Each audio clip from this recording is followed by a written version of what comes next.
Bienvenue chers téléspectateurs sur ABC, c'est moi Zalal Amourkana avec le journal. Le gouvernement fait de son mieux pour résoudre pacifiquement les différends entre les archevêques de l'église orthodoxe éthiopienne Tawado et les évêques excommuniqués. Pour cela, les anciens du pays et tous les intéressés font des efforts. La différence entre les pères de l'Église orthodoxe éthiopienne se voit dans les procédures internes de l'Église, puis devant le tribunal civil. Le gouvernement exhorte tous ceux qui suivent inconsciemment et sincèrement les forces de destruction à comprendre que le chemin mènera à une destruction pire et le communique conseille de s'abstenir de prendre des actions illégales.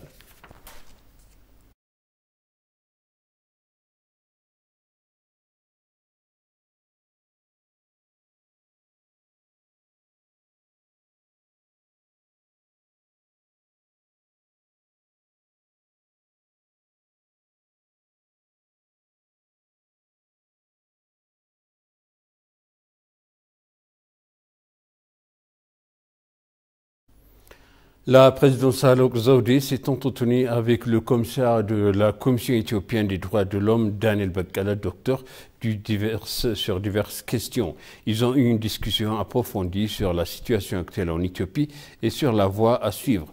La discussion s'est tenue au cabinet de la présidente selon la direction de la communication et des relations publiques de la présidence.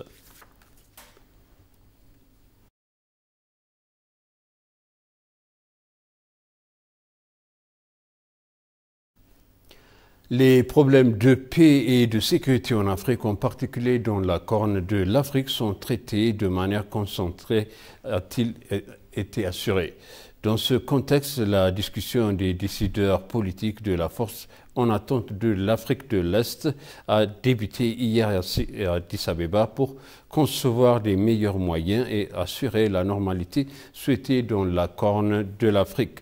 Le président de l'EASF, le général de la division, Teshome Gammacho, a attesté que la discussion faisait partie de la conférence de Nairobi qui s'est tenue en octobre dernier. Le brigadier général Demtien Kabisa, chef du département des opérations de paix à l'EASF, a également noté que les efforts sont en cours pour établir le propre conseil de sécurité de l'EASF pour la lutte contre les crimes transfrontaliers et le terrorisme afin de maintenir la paix et la sécurité du continent.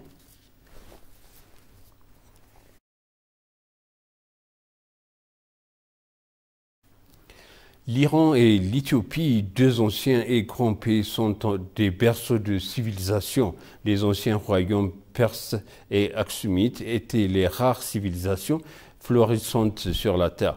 Les deux pays ont établi leurs relations diplomatiques modernes au début du XXe siècle. En 1923, lorsque l'Éthiopie a demandé son adhésion à la Société des Nations, l'Iran a été le premier pays au monde à soutenir l'Éthiopie. Jeudi, la République islamique d'Iran célèbre le 44e anniversaire de sa fête nationale et de la victoire de la révolution islamique le 10 février 2021. En 1950, les relations diplomatiques officielles d'Iran avec l'Éthiopie ont commencé par l'ouverture de son ambassade à Addis Ababa et depuis lors, l'Iran et l'Éthiopie ont renforcé des relations. L'ambassadeur Marwan Bedri a également déclaré que le soutien d'Iran à l'Éthiopie dans les mauvaises comme dans les bons moments reste inébranlable, notant que ces relations historiques devraient encore se renforcer à l'avenir.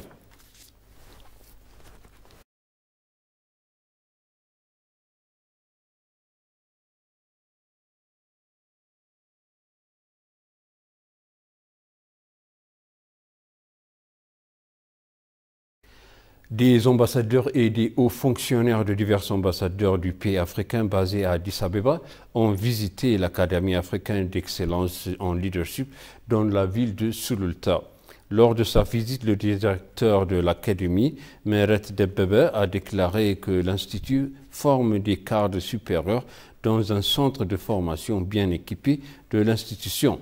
L'Académie s'emploie à assurer la prospérité du continent africain en élargissant son champ de formation au niveau continental, a-t-il ajouté. Outre la formation qu'elle propose, l'Académie a entrepris de vastes travaux de recherche et de conseil a déclaré Meret, ajoutant qu'un forum panafricain se tiendra dans l'institution.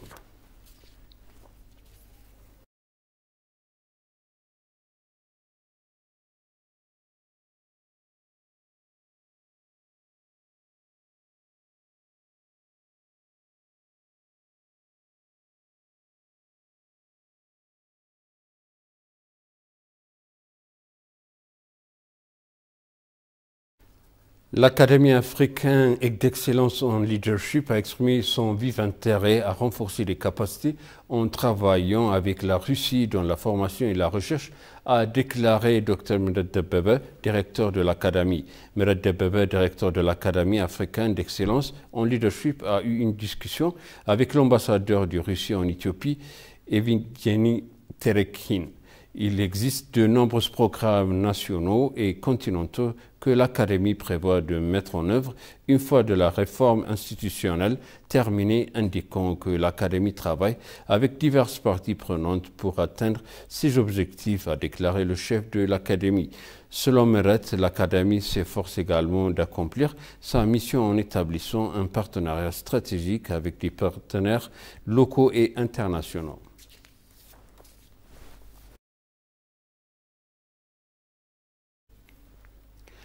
L'accord cadre d'achat des réductions et des émissions a été signé entre le gouvernement éthiopien et la Banque mondiale, agissant en tant qu'administrateur de l'initiative de fonds biocarbone pour les paysages forestiers durables.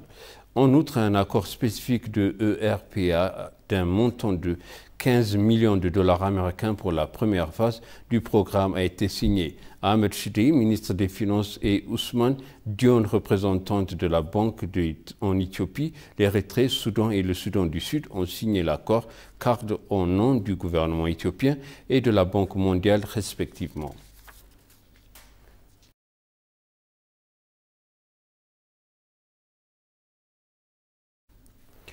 Et pour conclure, le journal, le ministère éthiopien des Affaires étrangères a eu hier une discussion fructueuse avec une délégation commerciale britannique dirigée par Tato Mossad, économiste principal et stratège de Jeffrey International Limited. Le directeur général des affaires européens et américains au ministère des Affaires étrangères, l'ambassadeur Echetet Laoun, a informé la délégation des programmes d'initiation, des installations et du soutien du gouvernement éthiopien en entreprises étrangères investissant en Éthiopie. Le gouvernement met en place des mécanismes pour assurer une paix durable dans le pays par le biais d'un dialogue national, a ajouté l'ambassadeur Echetet. Au nom de sa délégation, Tato Mossad a apprécié la mise en œuvre rapide de l'accord de paix de Pretoria et des efforts du gouvernement éthiopien pour maintenir les relations bilatérales.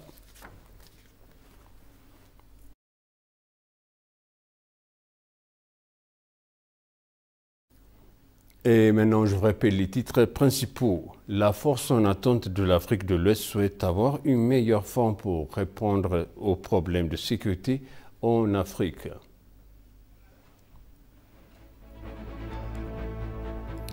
Les sécuristes recherchent les personnes encore piégées sous les décrochés.